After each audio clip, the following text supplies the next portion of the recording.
When people say they're gonna travel to Brazil, I guarantee you it won't be for this reason.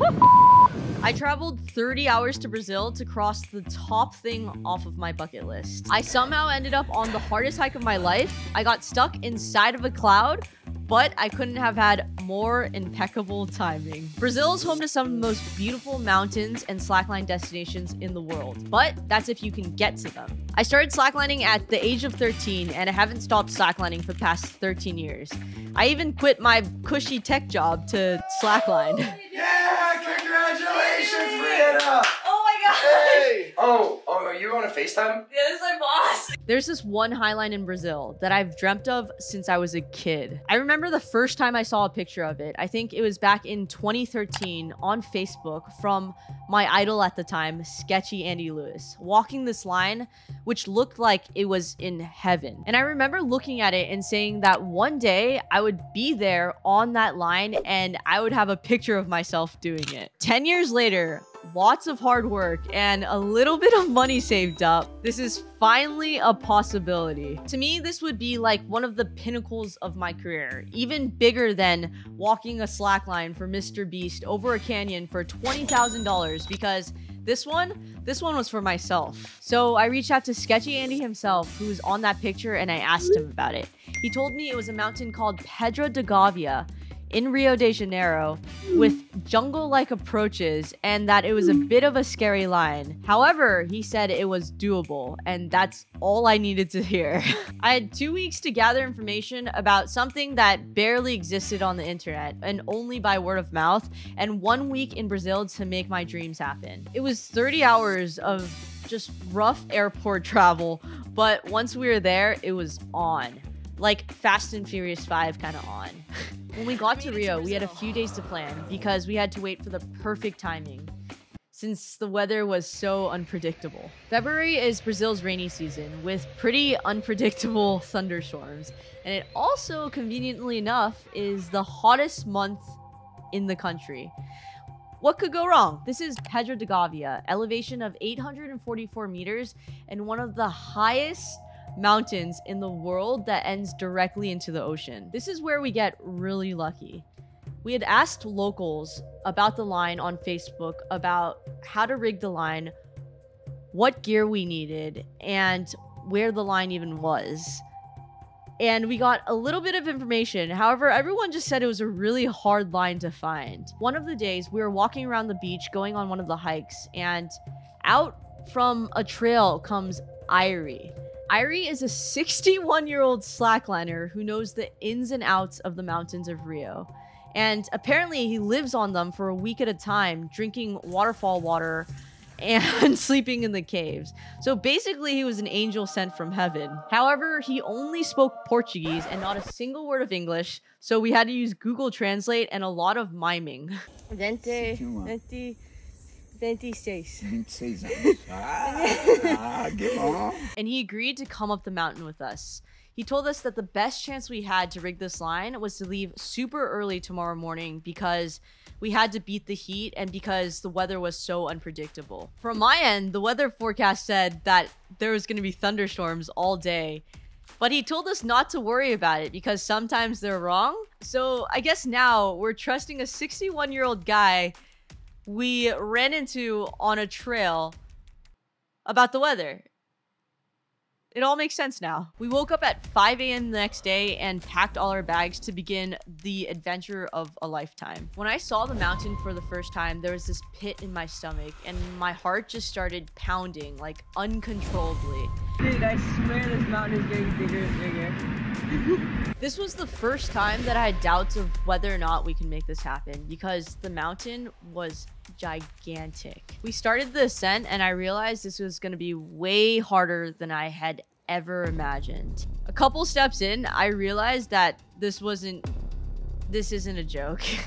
I was not prepared to hike up this mountain with 35 pounds of gear. I was dripping sweat because it was already so hot. You really realize how out of shape you are when you have to ask a 61-year-old man to carry your gear for you because you just physically can't do it. We're literally hiking up and like climbing tree branches and climbing rocks.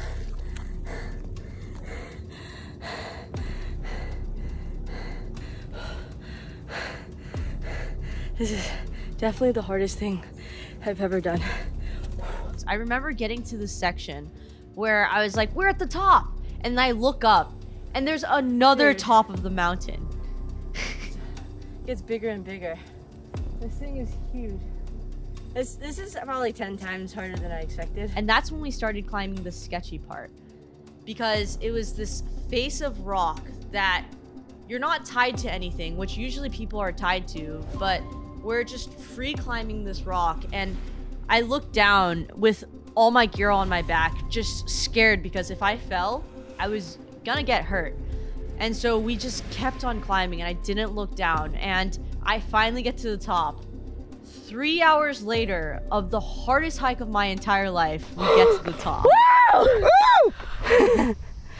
Oh my God. And that's when Ari walked us to the side of the cliff and showed us where the line was supposed to be. And yep, it was just as scary as I thought it would be. And this is when things get even crazier because it's time to rig the line. And one side of the line is on a cliff and the other is off the side of the cliff, meaning we have to rappel on a piece of rope off the side of the cliff to rig this line. An hour later, we finally finished rigging the line. This is when the weirdest, luckiest thing happens. I see a drone guy at the top of this mountain taking videos already, so I ask him if he can take a video for me. And for 50 Rios, the equivalent of $10 US, I get the craziest drone shot of my entire life.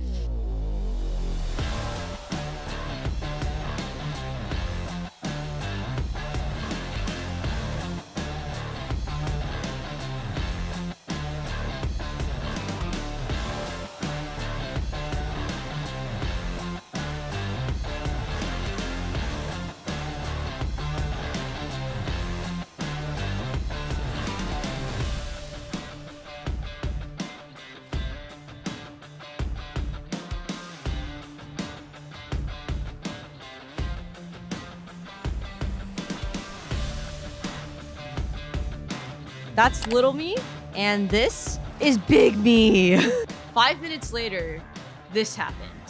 The clouds roll in at crazy speeds and just covers the entire mountain, including the line, and you can't see a single thing.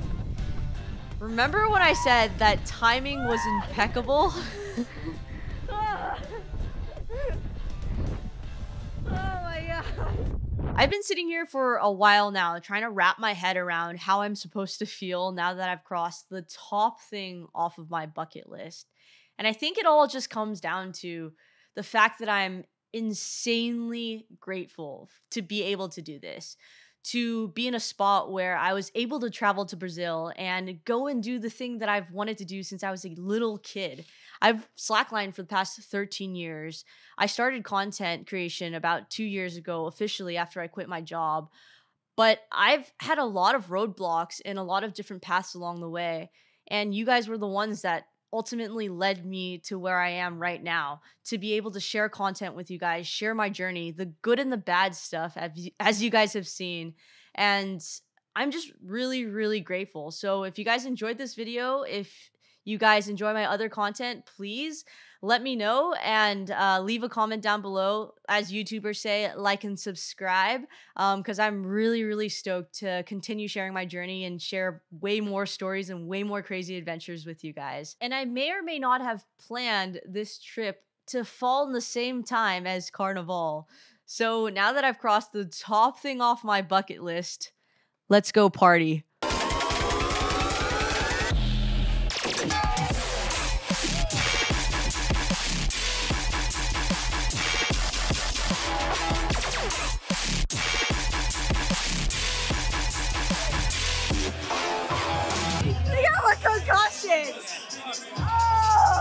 I like it. It's weird.